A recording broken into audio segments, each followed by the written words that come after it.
आम्ही भाजपचे बाप, वेळ आली तर काँग्रेसला सत्ता देऊ पण भाजपची जिरवू, महादेव जानकर कडाडले.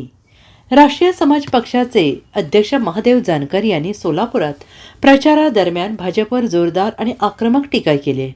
भाजप स्वतःला पार्टी विथ डिफरन्स म्हणवते, मात्र आता त्या पक्षात कोणताही फरक राहिलेला नाही, अशी घणाघाती टीका जानकर यांनी केली आहे.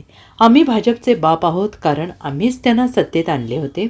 आम्ही जिकडे असतो तिकडे पारडे जड असते, असा दावा करत जानकर यांनी भाजपला थेट आव्हान दिलं आहे. आणि ते पुढे म्हणाले, वेळ आली तर आम्ही काँग्रेसला सत्ता देऊ पण भाजपची जिरवू.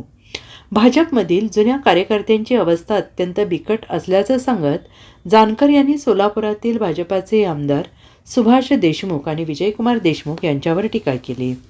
जर आमदारांचीच अवस्था एवढी वाईट असेल तर सामान्य कार्यकर्त्यांची अवस्था काय असेल, असा सवाल त्यांनी उपस्थित केला आहे.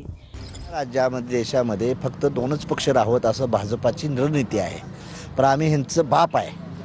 आमच्या जीवावर भाजप सत्तेत आणलं होतं. आम्ही जिकडं असू तिकडं पारडं जड होतं या. त्यामुळे आता आम्ही वेळ आली तर काँग्रेसला सत्ता द्यायचा प्रयत्न करू, पण ह्यांची भाजपवाल्यांची. Bureau report SBN Marathi, Solapur.